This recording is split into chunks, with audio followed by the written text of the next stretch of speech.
Problems with new voting technology lead to long lines of voters and some frustrated poll workers.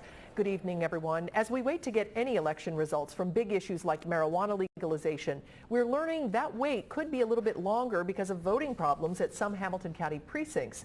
But a hearing is about to get underway on whether the voting hours should be extended. So who's to blame for the long lines, the new technology or the people using it? Local 12's Larry Davis is live at St. John the Baptist Church in Colerain Township, which is one of the polling places experiencing these delays today. Larry? Hi, Rob. Well, earlier today when we were here at St. John the Baptist School, the line was inside, but as you can see, it is now inched its way outside. This line actually starts inside in the gymnasium.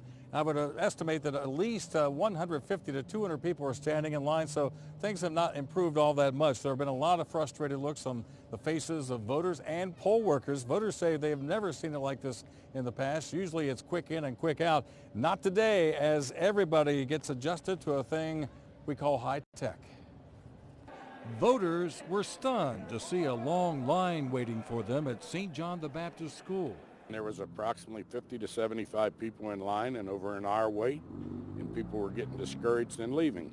Al Danziger waited 5 minutes and went home. He planned to go back later. Sherry Wooldridge waited, left, and then came back. I've never had that problem. I've always been able to get in and get out within 5-10 minutes, and this time it was something different. Poll workers say first there was a problem with printers. Then the new iPads used to check in voters. The person next to me, as they were signing in, the iPad went out on them, and the lady didn't know what to do. So a lot of new technology. Poll workers tried to help one another to no avail. Elections officials say it was not a technology problem, but the lack of preparedness on the part of poll workers. Hamilton County Board of Elections Director Sherry Poland had help on standby. We also doubled our capacity of troubleshooters that are out in the field to assist the poll workers.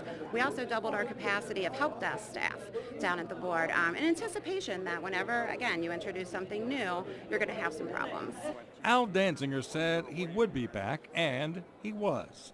Voters here felt compelled to vote on the marijuana issues and the Northwest School tax levy. But new technology made this an election unlike others. It's like a copier. When it works, it's your best friend. When it doesn't, you hate it.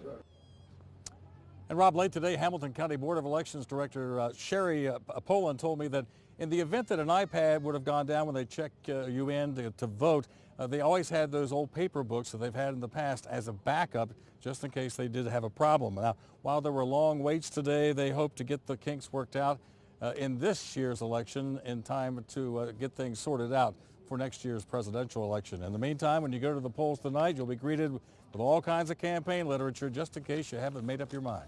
Live in Colerain Township, Larry Davis, Local 12 News. Rob, back to you.